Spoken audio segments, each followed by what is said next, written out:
বন্ধুসকল, সকলো ভালে কুশলে আছে নিশ্চয়। আজি এখন পলিচিৰ বিষয়ে মই ডিছকাছ কৰিবলৈ আহিছোঁ। এই পলিচিখন যোৱা আমাৰ যি মিটিং হৈছে, মিটিং তাত আমাৰ BM ছাৰে আপোনালোকক অলপ সংক্ষেপে কৈছিলে আৰু আপোনালোকে খুব ভাল ৰেছপঞ্চ দেখাইছিলে।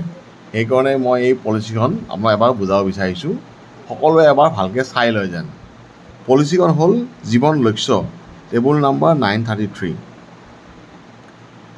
ধৰি ল'লোঁ এজন মানুহৰ বয়স হ'ল 20 years আৰু তেওঁ জীৱন লক্ষ্য পলিচিখন ল'লে, ছাম ইছ্যুৰ্ড ল'লে 10 লাখ টকা, 10 lakhs। তেওঁ ল'লে টাৰ্ম ল'লে, ধৰি ল'লোঁ 15 yearsৰ কাৰণে, 15 বছৰৰ কাৰণে। এতিয়া ধৰি ল'লোঁ এই 20 বছৰীয়া মানুহজনে 15 বছৰৰ কাৰণে 10 লাখ টকাৰ জীৱন লক্ষ্য ল'লে।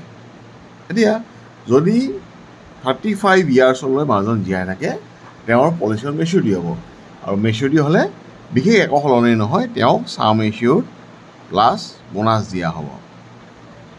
এতিয়া যদি কিবা কাৰণত মানুহজনৰ 4 নম্বৰ বছৰ তেওঁ ঢুকাই থাকিলে,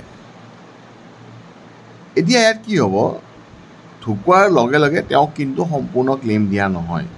তেওঁ কি হ'ব? তেওঁৰ প্ৰিমিয়ামটো ৱেভ হৈ যাব, ভৱিষ্যতে একো প্ৰিমিয়াম দিব নালাগে। তাৰপিছত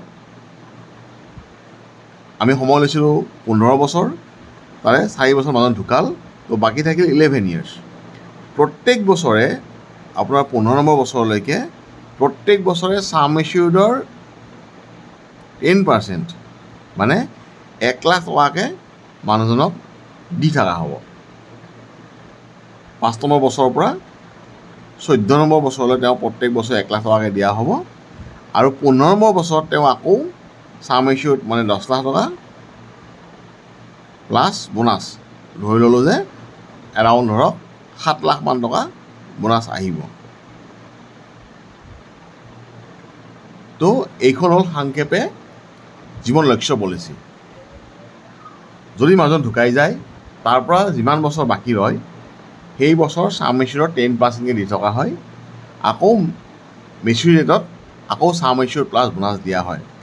এতিয়া ইয়াত যদি আমি লগত এটা টাৰ্ম ৰাইডাৰ দি দিওঁ, টাৰ্ম ৰাইডাৰ, মানুহজনৰ ছাম ইছ্যুৰ্ড আছিল 10 লাখ টকা, তো টাৰ্ম ৰাইডাৰৰ ছাম ইছ্যুৰ্ডো হ'ব 10 লাখ টকা।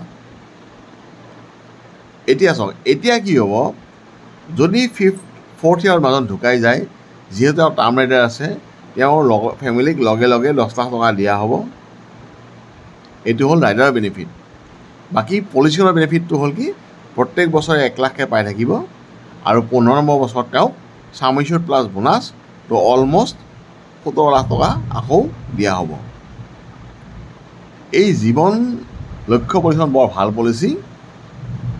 বিশেষকৈ আমাৰ ডেকা চামে আজিকালি বেছি ৰিস্ক কভাৰ থকা বিচাৰে আৰু তেওঁলোক অলপমান বেলেগ সোৱাদৰ পলিচি দিয়াটো আৱশ্যক। এইকাৰণে আপোনালোকে এই পলিচিখন ট্ৰাই কৰি চাব পাৰে। এইটো মই অনলাইন ট্ৰেইনিঙৰ প্ৰথম চেষ্টা কৰিছোঁ। ট্ৰেইনিংটো কেনেকুৱা হ'ল অলপ জনাই যেন। ধন্যবাদ।